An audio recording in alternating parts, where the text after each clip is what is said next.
મિત્રો નમસ્કાર, સ્વાગત છે આજ ફરી વખત મારા નવા વિડીયો એલપી મેર વ્લોગ ચેનલમાં। તો મિત્રો આજે આપણે આવી ગયા છીએ રાજકોટ ભાવનગર રોડ ઉપર રંગુ માતાજીના મંદિરે।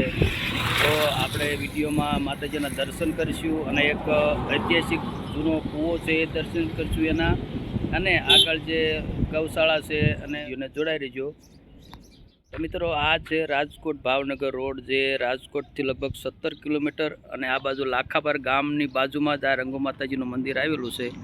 તો આપણે દર્શન કરીશું રંગુ માતાજીના। તો મિત્રો જોઈ રહ્યા છો તમે, અહીંયા રંગુ માતાજીનો મુખ્ય ગેટ છે અને આપણે દર્શન કરીશું। અહીંયા જે છે શ્રીફળ વધેરવાનું છે અહીંયા, અને અહીંયા ખૂબ જ શાંત જગ્યા છે અને માતાજીનું સ્થાનક છે, રંગુ માતાજીનું સ્થાનક છે। તો આપણે જોઈશું।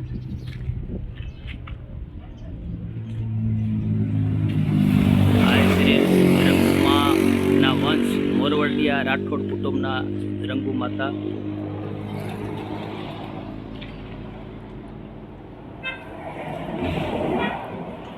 તમે જોઈ રહ્યા છો આપણે મંદિરમાં આવી ગયા છીએ અને રંગુ માતાજીના દર્શન કરીશું।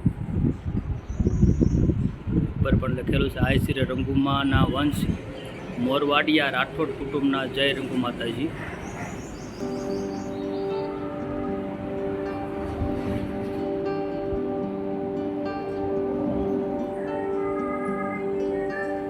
તો મિત્રો આપણે અહીંયા દર્શન કરી લઈશું રંગુ માતાજીના। જય રંગુ માતાજી।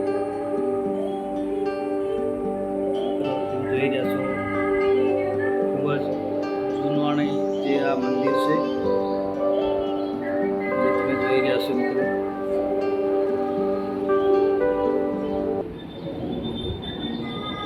અને આ બાજુ આપણે જોઈશું,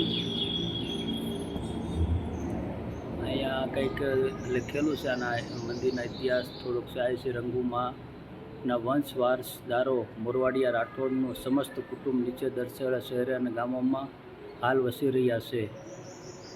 તો મિત્રો આ જે તકતી લગાવી છે એ આ ગામના નામ છે, ત્યાં કુટુંબ લોકો હાલમાં વસી રહ્યા છે। રાજકોટ, ઢાંડણી, અણિયાળ, ભાડલા, ત્રંબા, નવાગામ, કુચિયાડે, રતનપર, વણા, ડવાણ, રાસિંગપર, કાળીપાટ, વીરપર, અમરાપર। તો મિત્રો અહીંયા જે આપણે જોયું, અને આ જે છે એ માનતા માટે જે આવે છે શ્રદ્ધાળુ લોકો, અહીંયા તમે જોઈ રહ્યા છો કોઈ વાળની માનતા રાખે તો અહીંયા માતાજીનો જે એ રીતે છે।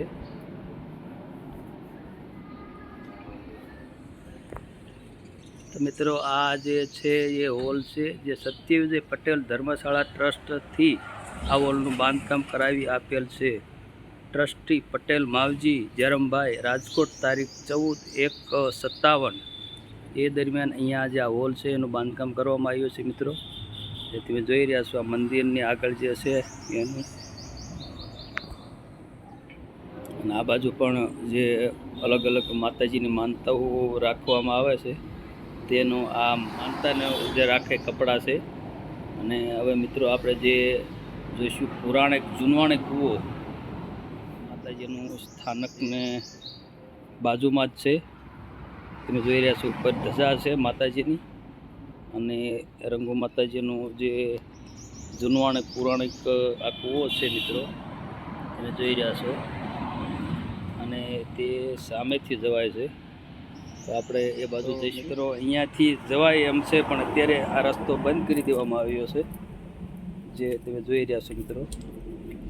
અને અહીંયા આ અંદર કૂવામાં જઈ વાવ છે કે કૂવો છે, કૂવા માટેનો અહીંયાથી છે મિત્રો, જય રંગુ માતા જેવું લખેલું છે। અને અહીંયા અંદરથી આ રસ્તો છે એનો, અને અહીંથી અહીં જઈ શકાય છે જે દર્શન કરવા કે પાણી ભરવા માટે। તે આ ઘોડિયા છે, જે નાના બાળકોને હિંચકા માટેની વ્યવસ્થા છે, જે શ્રદ્ધાળુ લોકો માનતાઓ લોકો આવે છે દૂરથી, તો તે લોકોને અહીંયા વ્યવસ્થા છે। અને અહીંયા બાજુમાં સમાધિ મંદિર છે મિત્રો, તો આપણે ત્યાં પણ દર્શન કરીશું। તો અહીંયા આ જે બાપુ છે એની સમાધિ મંદિર છે મિત્રો।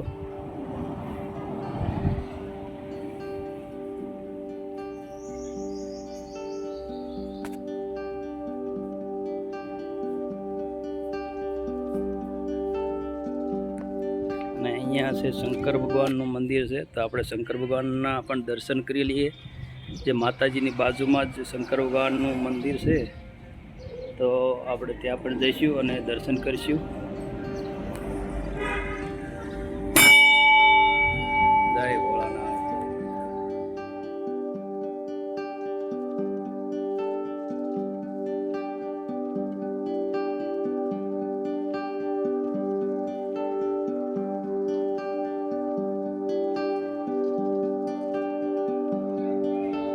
મિત્રો અહીંયા જે છે એ ગાયો માટેનો ઘાસચારો રાખવાની જગ્યા છે, અને આ બાજુ છે એ લોકો જે શ્રદ્ધાળુ લોકો આવે છે માનતા માટે, એનો જે સાપડી માતાજીનો તાવો કરે છે એનો વિભાગ છે, અને ત્યાં પણ આપણે જઈશું.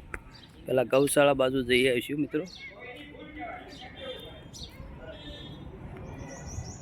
તો અહીંયા તમે જોઈ રહ્યા છો મિત્રો, ગાયો માટેનો ઘાસચારો છે જે અહીંયા સ્ટોક કરવામાં આવે છે, અને ગાયો માટેનો ફરજો પણ છે, જે વરસાદના લીધે પણ જે સુવિધા સારી એવી કરવામાં આવી છે. તમે જોઈ રહ્યા છો અહીંયા ગાયો છે, ખૂબ જ તંદુરસ્ત ગાયો છે, દેશી ગાયો છે.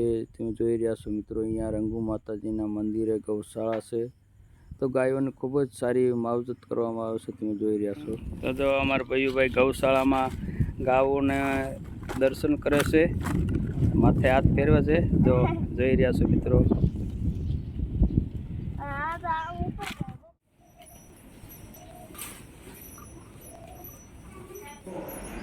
તો મિત્રો આ જે સમાધિ મંદિર આપણે જોયું એ બાપુનો ધૂણો છે,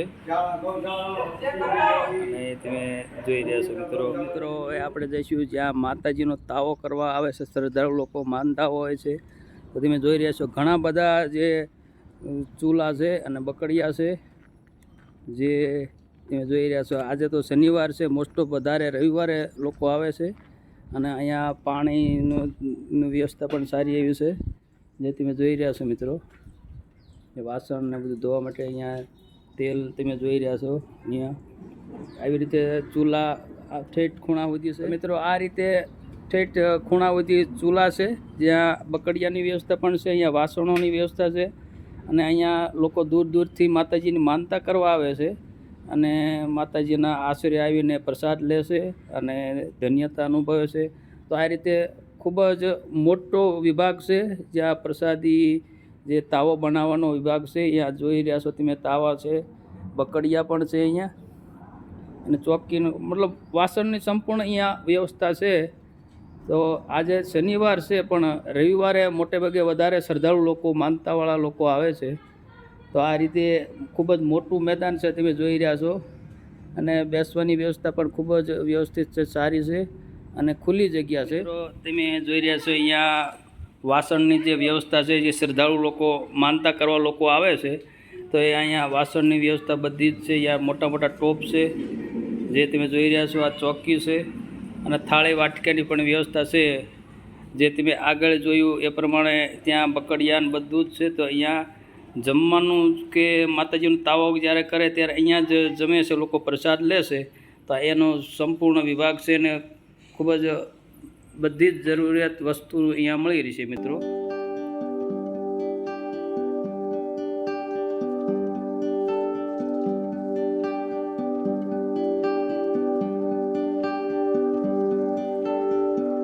અહીંયા આપણે વિડીયોને હવે પૂરો કરીએ છીએ. બધા મિત્રોને કમેન્ટમાં જય રંગુ માતાજી લખવા વિનંતી, અને લાઈક સબસ્ક્રાઈબ જરૂરથી કરજો. અમારા ભાઈભાઈ કહે છે, જે મિત્રો નવા હોય સબસ્ક્રાઈબ કરી બેલ આઇકન પર ક્લિક કરી લે, જેથી કરીને અમારા આવા જ વિડીયો નવા મળતા રહે. તો બધા મિત્રોને જય માતાજી, જય રંગુ માતાજી, બાય બાય.